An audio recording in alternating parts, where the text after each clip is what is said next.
He is one of Northern Ireland's most famous sons, a hugely successful industrialist, groundbreaking engineer and a visionary inventor.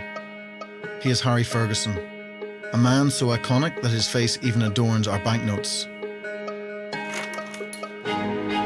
Harry Ferguson was a man whose creative spirit, engineering genius and gritty determination saw him transform the design of ploughs and tractors and change forever the lives of millions of ordinary people across the world. He revolutionised agriculture. He improved it so much it'll never be improved that much again by anybody. That is the Harry Ferguson I know. The Harry Ferguson we all know. But there's another story, a less well-known one, to tell about this remarkable Ulsterman. It's the story of the young and dashing Harry Ferguson, the maverick who's addicted to speed and danger. And it's the story of how 100 years ago, long before he turned his attention to ploughs and tractors, this restless young risk-taker became the first man in Ireland to build and fly his own airplane.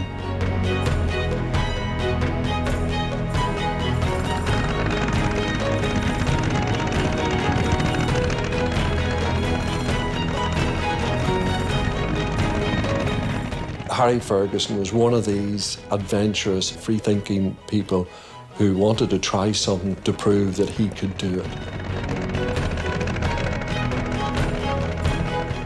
He was pioneering, brave, and decided this was a challenge that he could crack. I want to know more about this young man, with his adventurous spirit and determination to succeed. He provides the key to understanding who Harry Ferguson really was. He's a man who I think I can understand. A man who, even when he was surrounded by doubters, proves that the sky was the limit.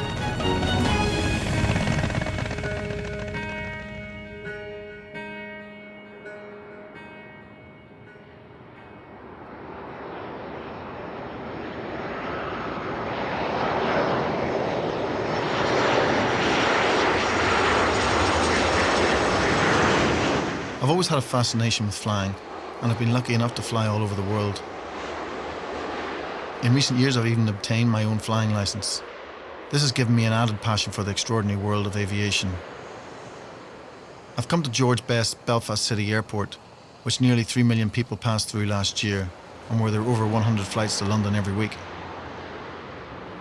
What you're seeing here today at Belfast City Airport is all these low-cost airlines flying all over Europe, and some people have bought their tickets for just the cost of the taxes. So it's opened up aviation for the masses, and there's very few people today that have not been on an airplane, while 100 years ago, and only 100 years ago, it was only for the birds.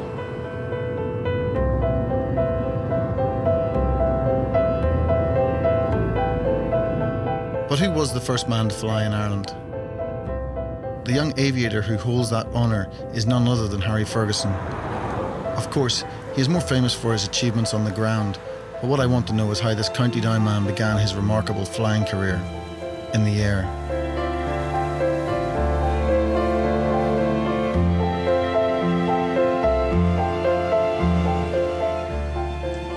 Here we are in front of the statue of Harry Ferguson, a life-size bronze statue.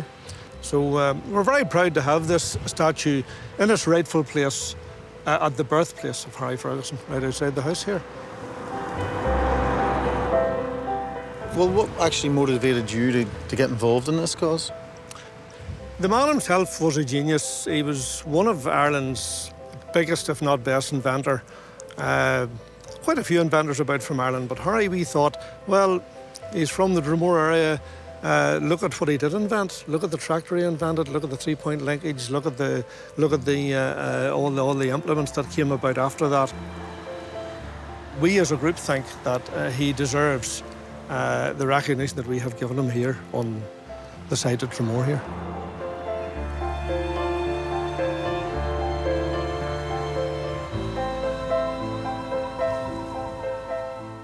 Harry was born in 1884 in a place called Groll in County Down. He was brought up really in a very strict manner by his father in particular. I think it was a strict Protestant background. Austere is probably the word one would use. Probably a background that just isn't around nowadays. Well, he came from a large family who lived on a farm, and I think that was a pretty hard existence.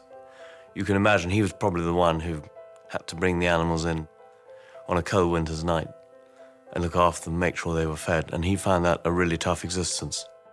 His father was a very strict man and very religious in a sort of relatively narrow way, and not an easy childhood really, because he was quite an individual and you know, found it difficult to sort of buckle down at times, you know.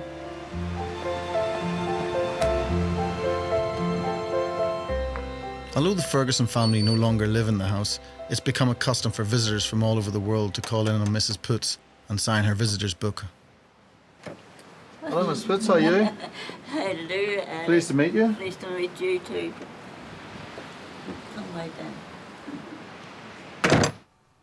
You must get driven crazy with all these people knocking on your door now. No, not really. Or you like Maybe the- you like but the- sure, I forget about it all the time. Mm-hmm. So do. You have to sign that. I'll sign it, don't worry. There's a lot of names here.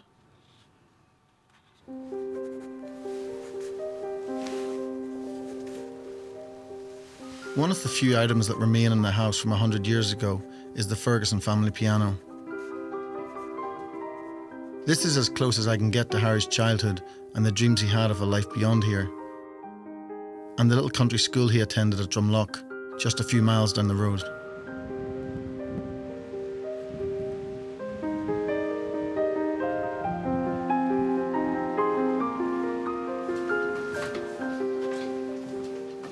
Discipline in schools was very, very tough. You know, I mean, the stick was there for them and it was used. So he was under a pretty strict regime at home, and then he goes to school and it's probably much the same. You know, it's basically a one-room school, so there must have been all ages of kids being taught in the same room. But at the same time, you had very hands-on teachers that would have known intimately the level that each kid was at.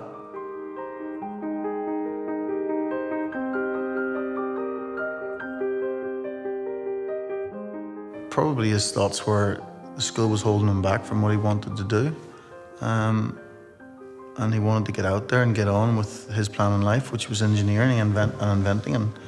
And he got out and went on to succeed.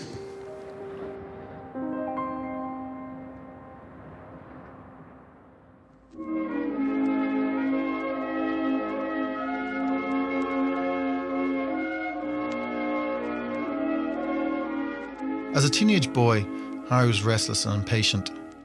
Sure, if I had the wings of a swallow. He was expected to do his share of the farm work, but with little or no machinery to make life easier, this was something that he always hated.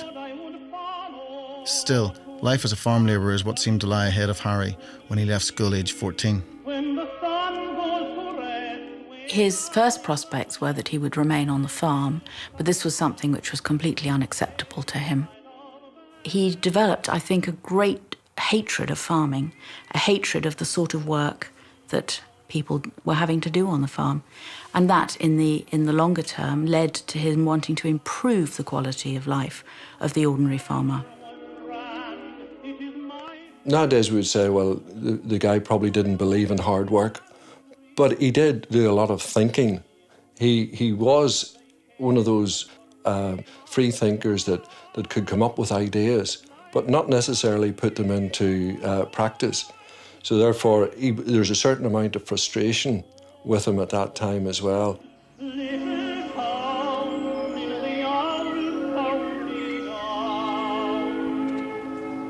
I think he saw himself as somebody different from his family background. First of all, he was possibly thinking of emigrating, and he could see that he might be a pioneer in that instance. It was a time when there'd been a big exodus of people from Ireland to America. And in fact, he was going to go to Canada. And I imagined that Canada and America looked pretty attractive places to be at that time. and he nearly did go, but he was persuaded to stay by his brother in the end.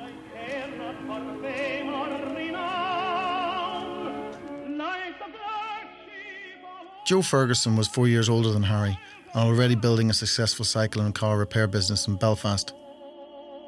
Enthralled by cars and all things mechanical, Harry jumped at the chance to join his brother. It was to be a turning point in the young man's life and an opportune time to be in Belfast.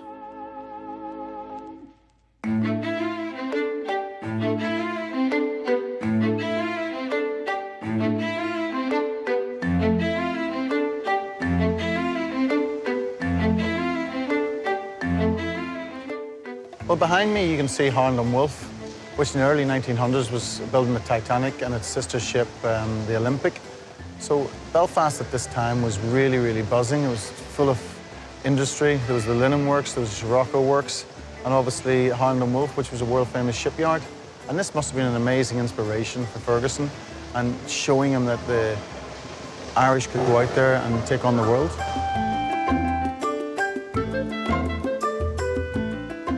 Here at Victoria Square is the site of J.B. Ferguson's garages, which was Harry Ferguson's brother Joe's company. And this is where Harry kind of would help out and trained as a mechanic. J.B. Ferguson Motors dominated the vibrant thoroughfare of Chichester Street in the booming industrial city of Belfast. As an ambitious young engineer, Harry Ferguson was in the right place at the right time. And Joe was probably the sensible member of the family that ran a business that provided the safety net for Harry's sort of... Harry could shoot off and do the crazy things, and when it went wrong, he could always come back. And this was the backbone of the Harry Ferguson story, because without the J.B. Ferguson garages, probably there would have been no Harry Ferguson story.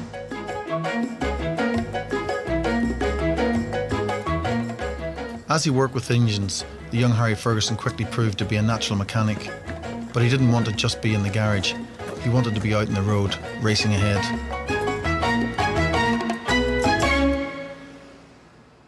A lot of the lads in those days, motorcycles were just becoming popular, and I think his brother let them use the garage for bring the bikes in, and Harry used to tune them up for them and things like that.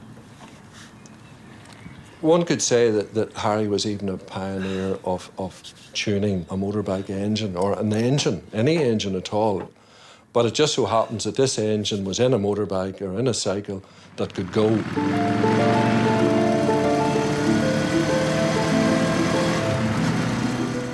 Harry Ferguson was racing motorbikes, satisfying that part of his character that loved speed and perhaps danger. But there was more to it than that. Always a shrewd and calculating businessman with a keen eye on publicity, he saw racing as a perfect way to promote his brother's business. He had the opportunity of riding in motorbike trials, and the faster you went, the more exciting it was. And if you had opposition to ride against or drive against, then that was also more exciting.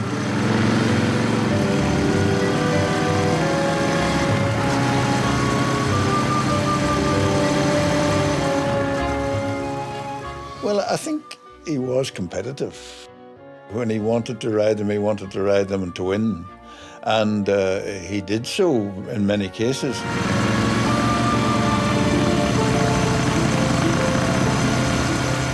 He became very successful.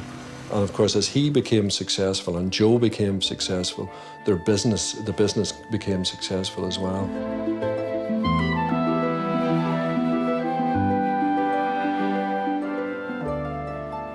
Success made the young Harry Ferguson even more ambitious.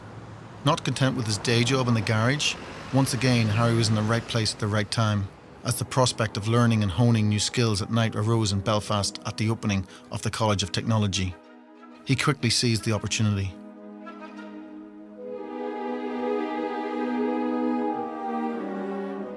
This is the central hall of the Municipal Technical Institute, built in 1906. And this is the venue, really, for many things that happened in Belfast. There'd be conferences, there would be examinations, there were even dances held in the 1950s.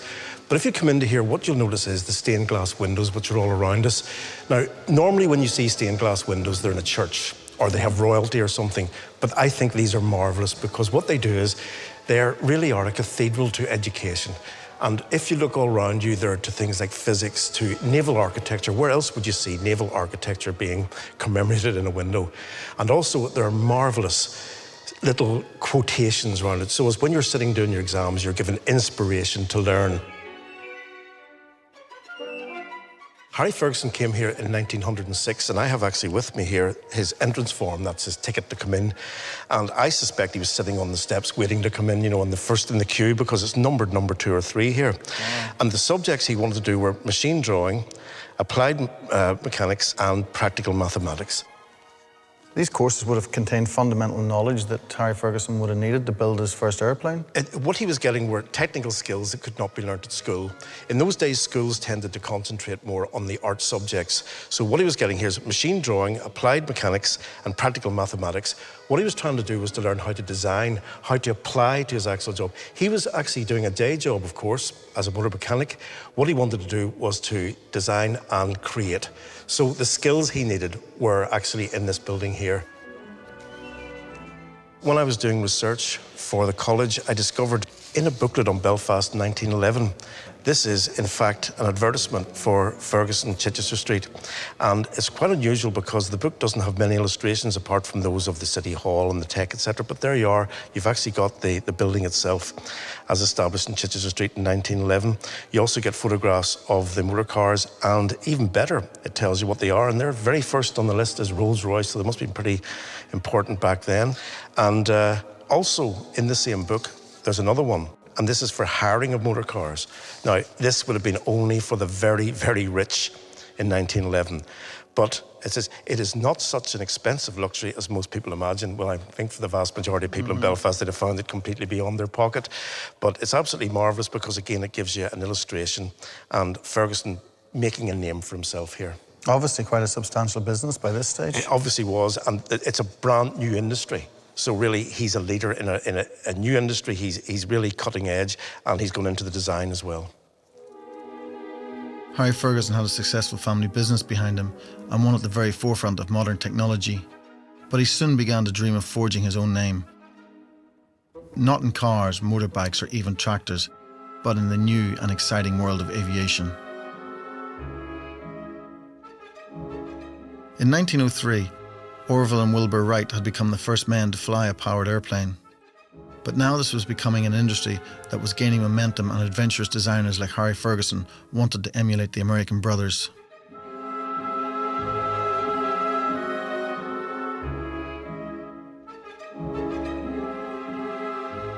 Harry would have been looking at the likes of motor magazines, and in those magazines would have been a series of aviation-related articles.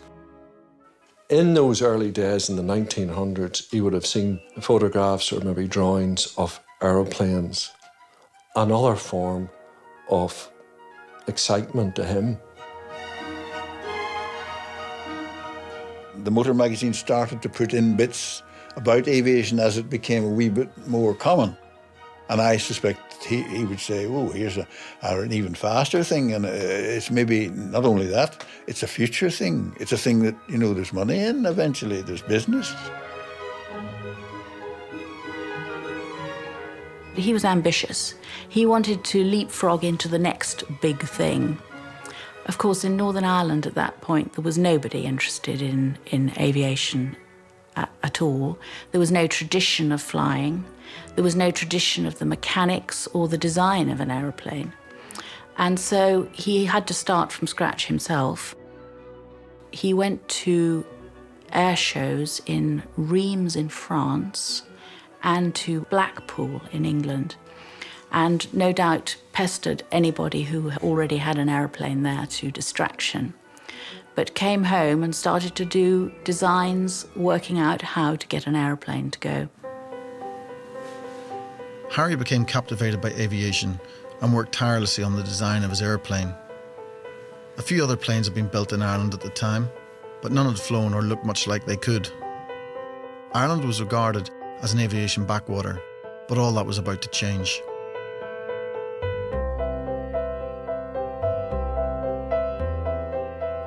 It was a buzz at the time. People knew about the Wright brothers. They knew this was about to happen. He was pioneering, brave, and decided this was a challenge that he could crack.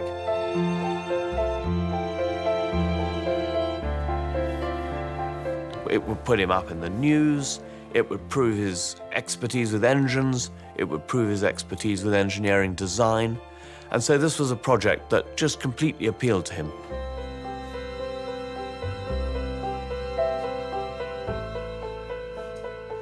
It was a novelty at that time. It was not taken serious. Flight was not taken serious.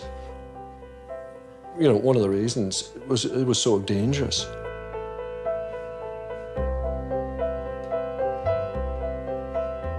Harry Ferguson was one of these adventurous people who wanted to try something to prove that he could do it. And therefore, what other people said or thought about flying, that didn't matter. Quite a bit of self-opinionated in a little way, you know, a bit of a cockiness about him, you know, I can fly sort of thing. That sort of thing, I'll learn to fly. And I think that in his mind, he knew he was going to. There's no two ways about that. He was that sort of man. I think if he set out to achieve anything, he would do it.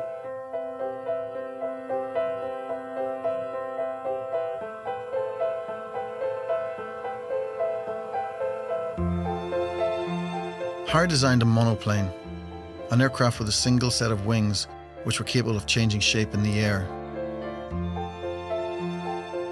But next, and crucial if the plane was to have any chance of getting airborne, was choosing the right propeller, engine and materials for the body of the plane. Fortunately for Harry, one of these was readily available in the city of Belfast of the time, Irish linen.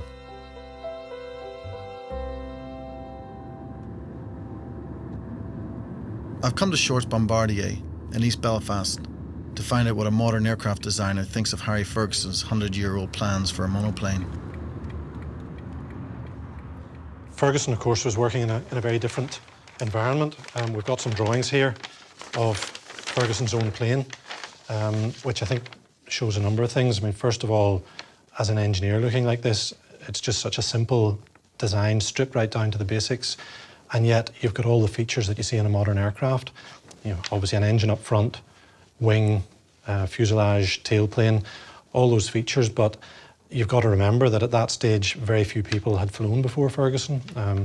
He was certainly trying to pick up some of the tips, some of the lessons from the contemporary flyers like the Wright brothers and some of the work that the Short brothers were doing at that time over in England. Okay, so that's the side view of the aircraft. But if we look at this other drawing, it gives us a better idea of the overall layout. This is a plan view looking down on the aircraft. So you can see again the Jap engine up front. You can see that probably set the main dimension for the width of the aircraft. It was just wide enough for the engine, just wide enough for Harry Ferguson to sit in here behind the wing. It's quite an exposed flying machine. It seems pretty dangerous. It is. Ferguson was probably felt as if he was more sitting on top of the machine than actually in the machine. You have to remember that even at this time, very few people in the world had flown in this kind of aircraft.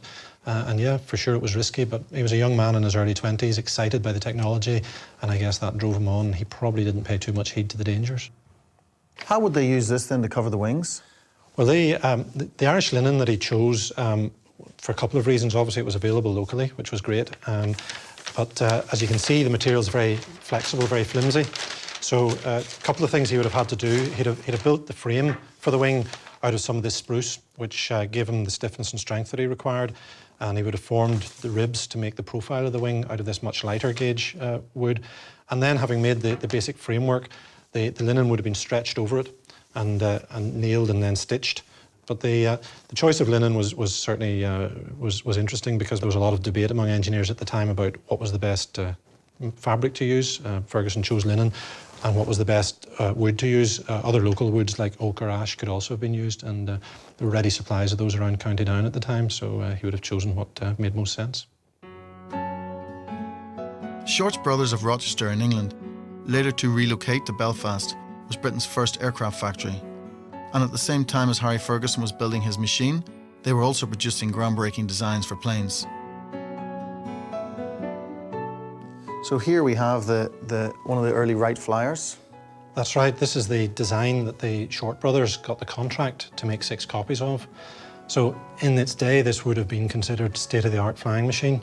The same essential features as Ferguson had on his aircraft, but you've got a biplane, you've got a twin prop, and in fact, in this aircraft you can see potential for double the payload. There are 2 chairs in this aircraft. Ferguson's aircraft only carried himself. And in fact, one of the things that the Wright brothers did was that they sometimes took up passengers. And it would be a way of teaching people to fly without just going up there into the unknown, without never having even tried. Well, that's right, and this was a real challenge that Ferguson had, because a lot of the earlier customers for the Wright brothers had the opportunity. They could actually go and fly alongside the Wright brothers and be shown how to fly and be taught how to fly. But of course, Ferguson didn't have a handbook, didn't have a flight manual. There wasn't a course he could go to at one of the colleges or universities. He had to learn himself by experimentation in the air. Not ideal. With no parachute.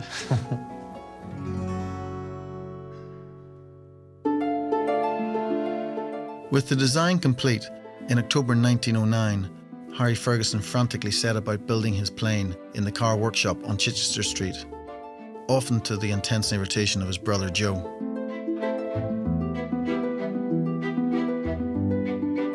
In Joe's motor business, there were numerous types of workmen, such as panel beaters, such as carpenters, which were very important to the aviation business at that time. So it was with Joe's workforce that Harry actually had the aircraft built.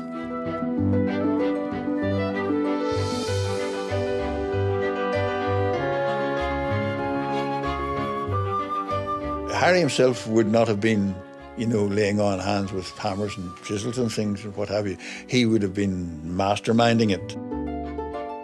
As he oversaw every detail in his master plan coming together, Harry was determined to fly in 1909, the same year as the French aviator Louis Blériot had famously crossed the English Channel.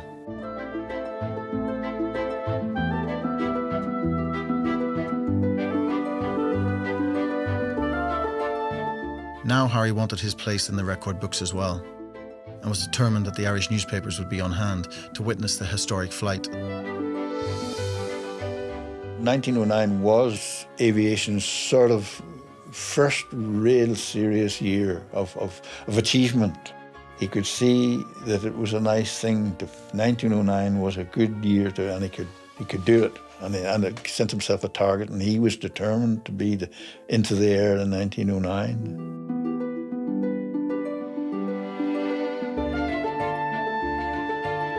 The magic thing for him was to fly it in 1909, not 1910, which would have been second place. He never seemed to rest, and he drove himself hard. But he expected other people to work hard as well, which they did, of course, because, you know, that you found working with him, the enthusiasm that was created, you got carried along with that, and you became, shall we say, a disciple, if you might call it.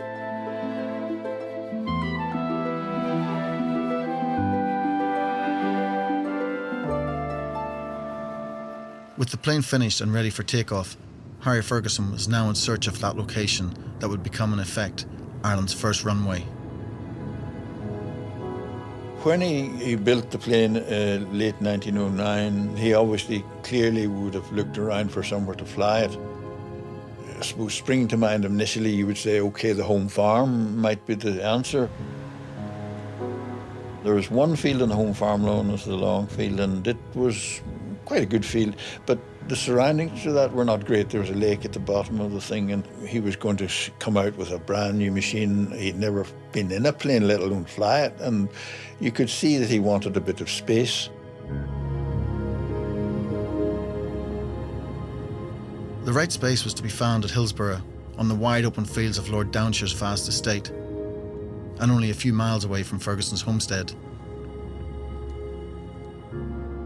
And it was to this hilly field that Harry Ferguson brought his plane in November 1909, determined to be the first man in Ireland to take to the sky. Harry would have used this as a location because it's perfect in a way, because you've got a very long run-up area that's clear, leading to a very steep hill. And as you can see, there's a very constant breeze here today coming from the northwest, which is perfect for going down this hill. It's just straight on the nose of the airplane, so it's going to take off very, very quickly. and it's going to fly very easily, and the ground speed is going to be very low because, like today, there must be 20 knots of wind, so the plane's going to be effectively doing 20 knots while it's just sitting still. So, and that plane he had probably flew at 25, 30 knots, so he was only covering the ground at maybe 5, 10 miles an hour, so he very effectively pretty safe conditions.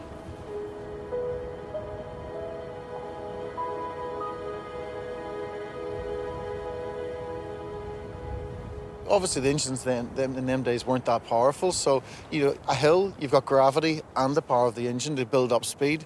You've got the wind being pushed up the hill, which will help give lift.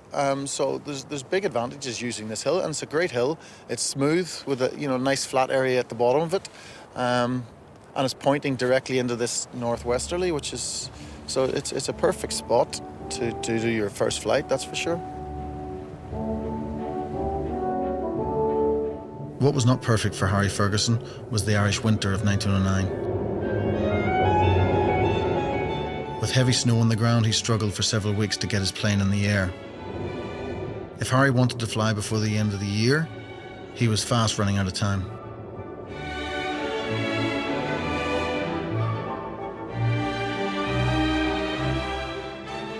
On the 31st of December 1909, it was typical Irish weather, if you like. It was the wind was blowing quite strong, 20 to 30 knots and so on. But he was determined to do it. Here's Harry in late December and a wind blowing at 30, maybe 25 miles an hour or something like that, which is no mean breeze. And you sort of say to yourself, is he mad? But he was absolutely set to try and make this 1909 deadline.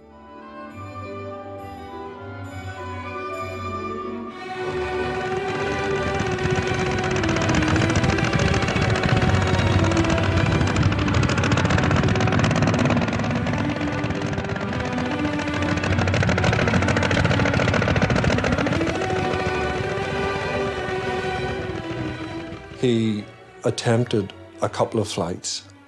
He wasn't getting the right speed. He took it up the brow of a hill a bit to try and run it down and try and build up speed a bit quicker. That happened apparently. He got airborne, but again, it was just more of a bump up and down until he decided to take it further up a hill.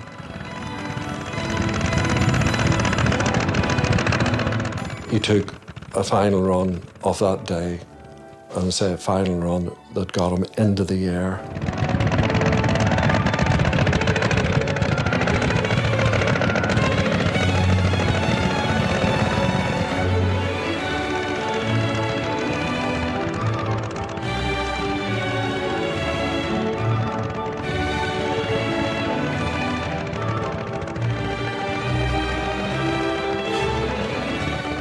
And it didn't matter how far it was or how high it was.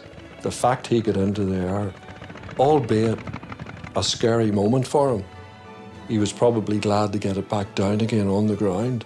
But the fact that he did land it again was an achievement. Successfully landed again was an achievement.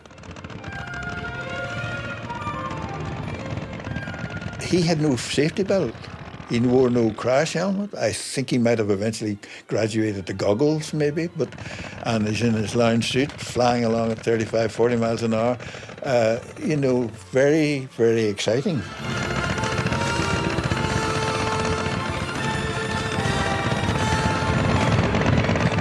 It was a very brief flight, and it was quite exciting because of the wind and the gusts and what have you. We're talking about, about 150 yards at 15, maybe 20 feet in places. The significance is that it's the first flight in Ireland. It's the first flight by an Irishman in Ireland. It's the first flight by an Irishman who designed, built and flew the aeroplane in Ireland. So it's a big, big thing, really.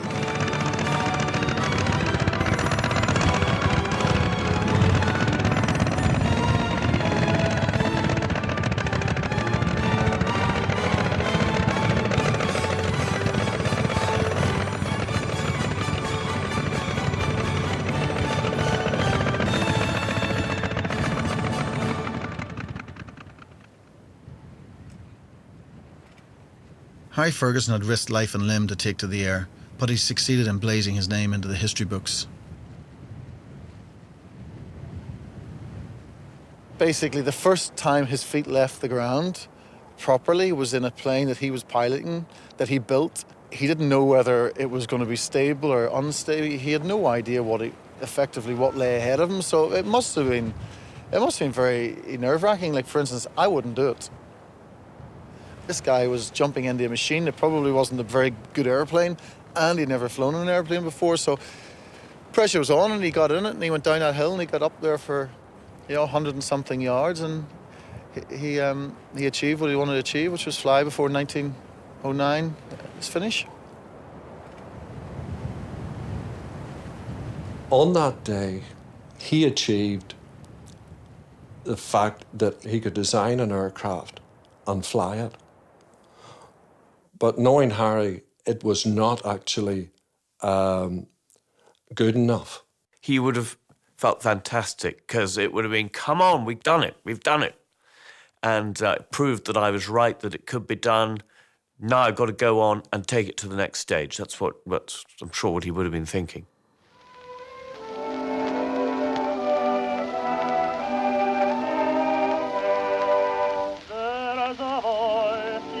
At the age of 25, Harry Ferguson had become headline news.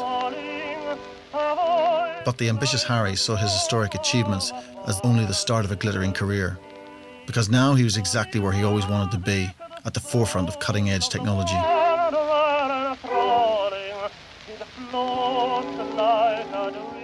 He got quite a good press coverage in this country.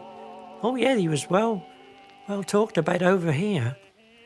So, it wasn't just in Ireland. He got the old flight magazines and things like that, which was it was weekly or monthly, but he was in all those. Well, I guess it was a sort of Richard Branson type talent to get himself into the papers, to promote his product. And it was part of his ruthless drive to make what he did succeeded. And I think that capacity for self-promotion rather sits at odds with the austere Ulsterman. And why he had that brilliant flair for publicity, I just don't know. But it was another trait in a complicated character.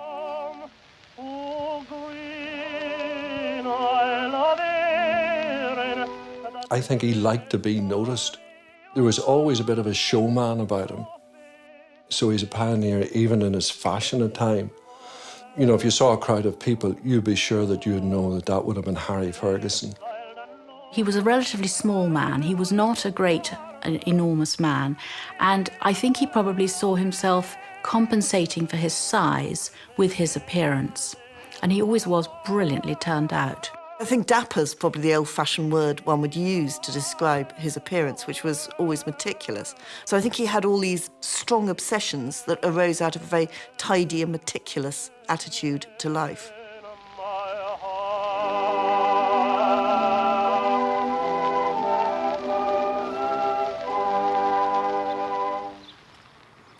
After a winter spent perfecting his airplane and dressed in all his finery, in June 1910, Harry Ferguson transported the flying machine by train to the Magilligan Peninsula on Lough Foyle. Harry had taken the aircraft to Magilligan purely because it was more wide open space.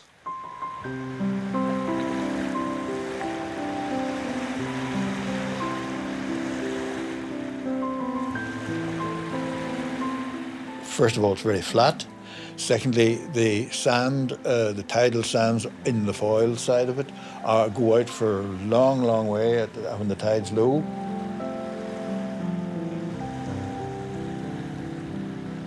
There was no obstructions and there weren't many people living there, and he could carry on more or less unrestricted.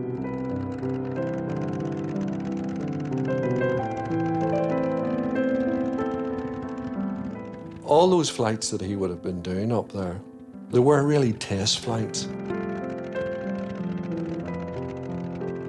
One of the things, of course, that he reworked was the engine itself. Again, Harry being Harry, he had to get that engine to work better.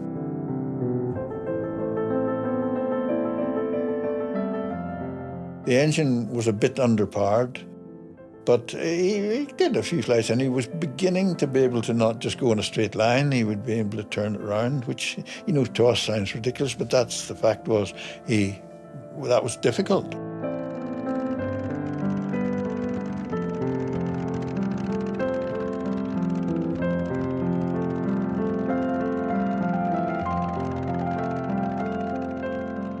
Harry was successfully flying his aircraft at McGilligan when the opportunity came along to fly during a sports weekend at Newcastle.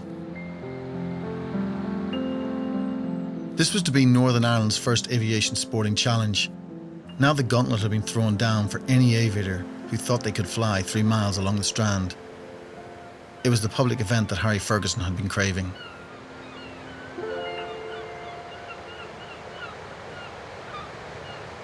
Newcastle put up a £100 reward for anyone to fly along the beach here, so Ferguson, probably a bit for the money, probably a bit for the adulation, came here to do the first flight along this beach. Well, here on the beach in Newcastle, the only thing he's going to have to worry about really is the tide coming in, tide going out, but old machines like that always had problems, so whenever the tide was in, he'd be working away, getting it ready for when the tide went out. And then his only other hazard really is the wind if it's too strong. And the beach here is reasonably protected from the predominant wind which comes from the northwest. At the centre of considerable fanfare, Harry Ferguson set up base at the Slieve Donard Hotel and prepared to take part in the competition. But as the only man in Ireland who could fly, he was in fact the only competitor.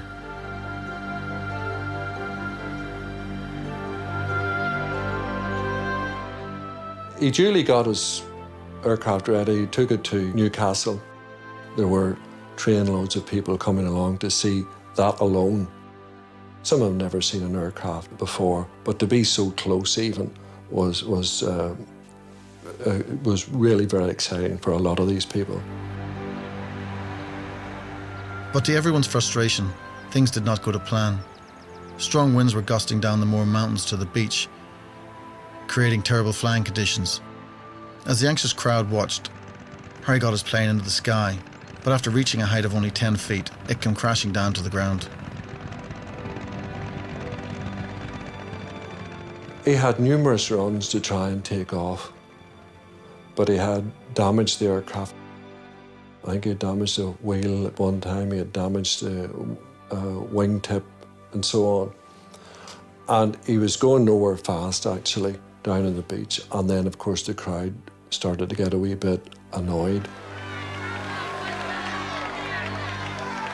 Well, you can imagine the Ulster humour. I mean, the things he must have been saying about him and to him and what have you. So it would not have suited him at all.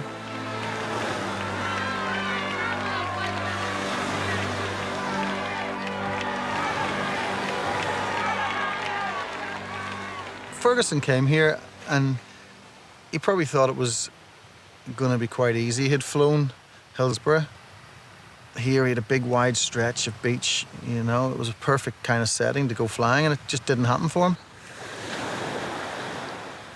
To have achieved it, knowing you've achieved it, and then to come here and when the pressure's on for it not to work out the way you expect, it must have been very tough. And really he had two options. Either he could go and hide or he could come back and be successful, and the kind of character was, there was no way he was going to hide.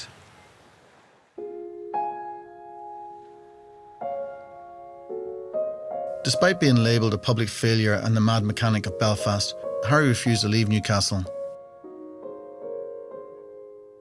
Determined to succeed, he stayed at the Slieve Donard Hotel for several weeks until the weather conditions were perfect and his airplane was ready to take to the air.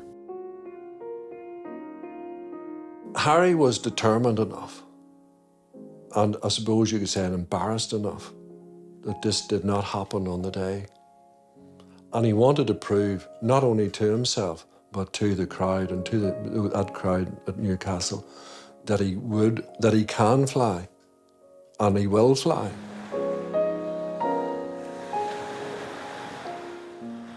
He was determined because he didn't like to not win, if you know what I mean. He felt he'd let them down, but he also felt he'd let himself down. And he brought it back and he took it away to the far end of the Newcastle Strand, right down to the mouth of the Dundrum Bay.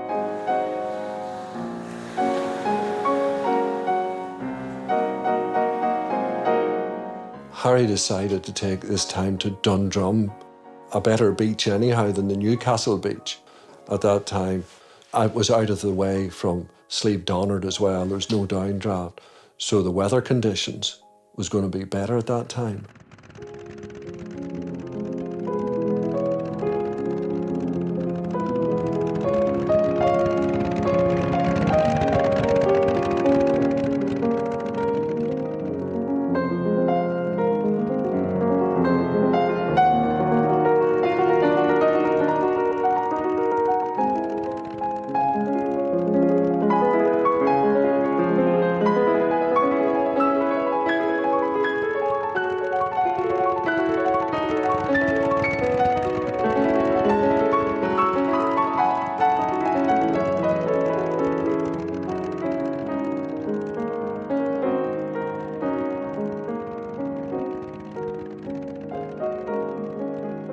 He reached a height, we think, of about 100 feet.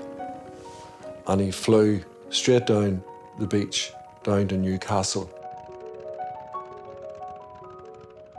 And he got up quite high, maybe 100 feet at times, and flew right along the Strand and landed right almost at the front of the Slieve Donard Hotel, in fact, a little past that. So it was a good, certainly almost a 3-mile flight.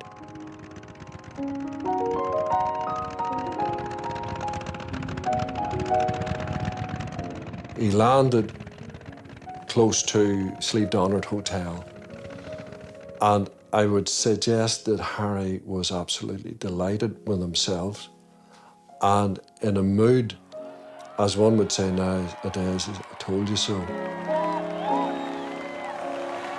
His plane had flown quite well on that occasion, you know, so he was, you know, it was a good time for him.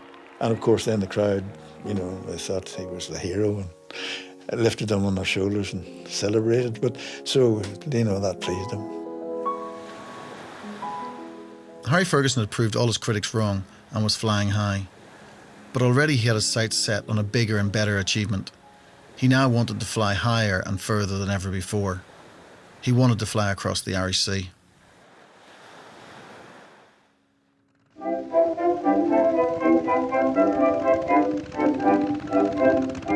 Like all the early pilots, Harry enjoyed the excitement and challenge of flying these primitive machines.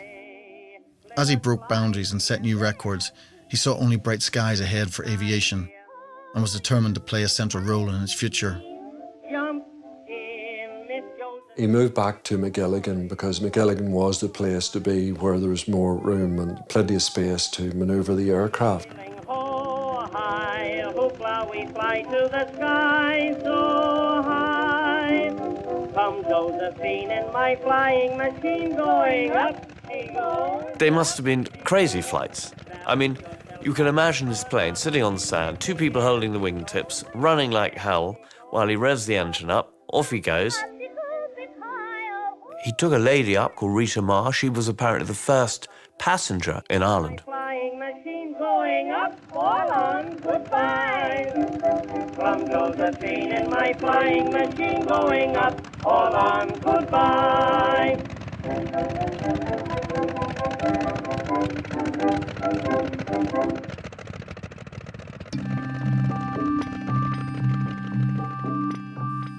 Harry had become totally addicted to the thrill of aviation and would spend days and weeks away from the motor business in Belfast. He was to be found on the McGilligan Peninsula, spending every waking hour tuning his plane.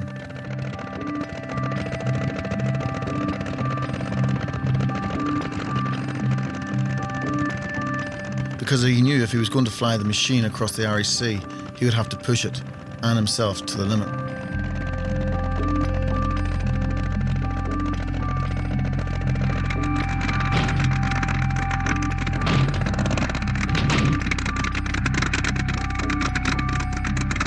The engine started to run rough, and die.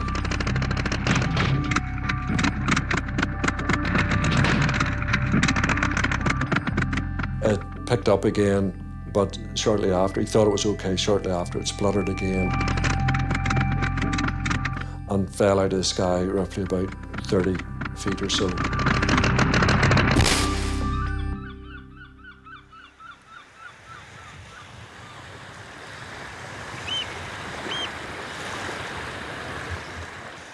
It crashed into the shallow part of the water, and it came down quite heavily.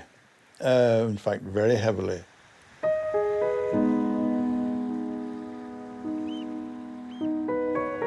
He was thrown out, and I'm sure hit maybe one of the pylon spars on his way, and then landed on the wings and got quite badly hurt. Harry was thrown out off the aircraft. The aircraft was wrecked. Harry was unconscious for some time. This crash put Harry actually into hospital for a short time. Indeed, it was a month or two before he could get back to normal physically.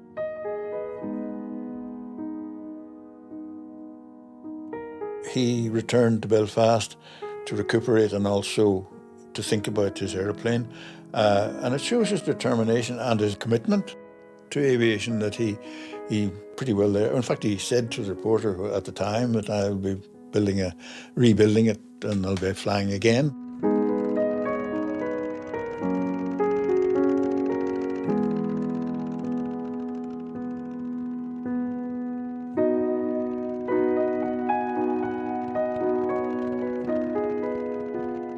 I think this was a time where Harry probably took stock of what was happening generally in his life. Because when you cheat death a couple of times, you're inclined to think a little bit more. Harry Ferguson had cheated death, and perhaps for the first time in his short life, he had a major decision to make about his future.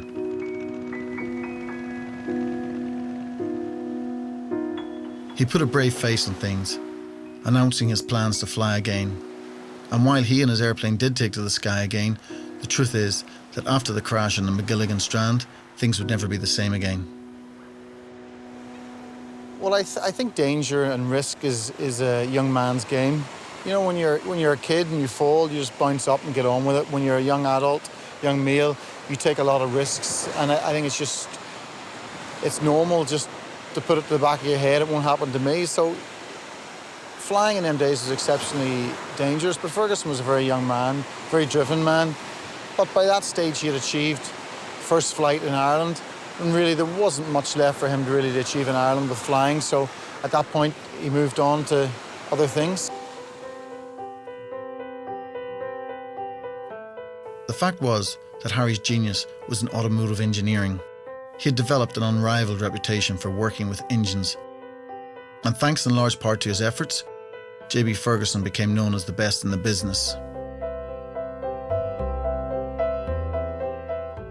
But Harry's obsession was aeroplanes, which had distracted him for 18 months and come between him and his brother Joe. Harry had a motor business. He wanted to get into the motor business more. He was spending too much time flying airplanes and being involved with aircraft, and not enough time in business. I think this caused a lot of friction between Joe and Harry, because Joe wanted Harry tuning up his cars for his customers, and Harry was building his aeroplane and crashing it. And that definitely caused a tension, which I think led to them parting company and Harry setting up his own business. Partly because of the strained relationship with his brother, in 1911, Harry set up his own business in May Street, Belfast. In 1914, he began to sell American tractors, but found them and the ploughs they used too heavy and dangerous. Rising to the challenge, Harry set about designing and building a new system, one in which the tractor and the plough formed a single unit. Known as the Ferguson system, it was patented in 1926 and went on to revolutionise farming across the world.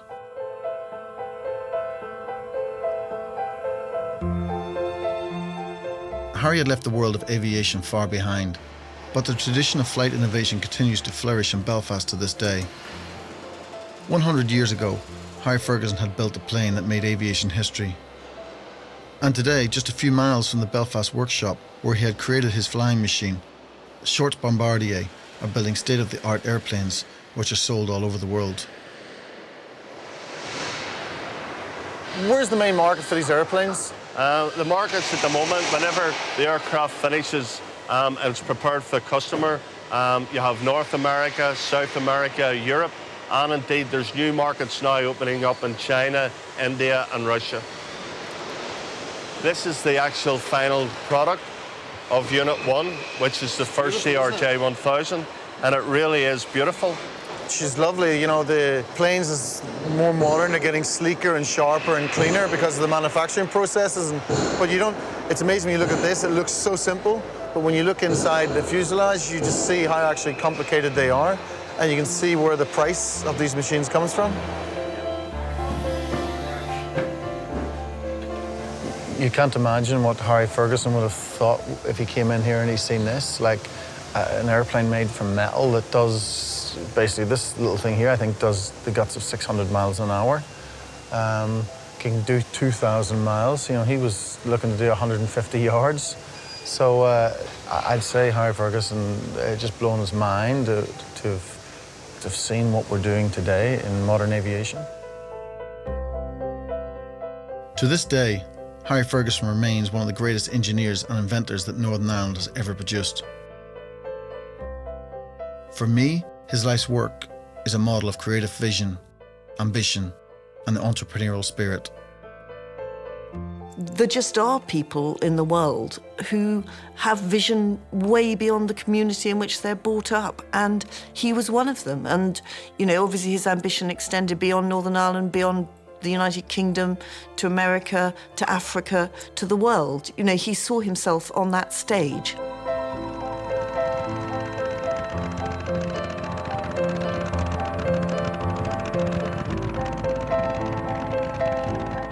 He was clearly a fearless and totally determined individual when he pursued any particular project. He was fearless, passionate, committed, determined, and very single-minded. I think he was one of the great inventors of the early 20th century. And above all else, it's the young Harry Ferguson story that presents a challenge to us all. To follow in his footsteps and to make our own dreams fly.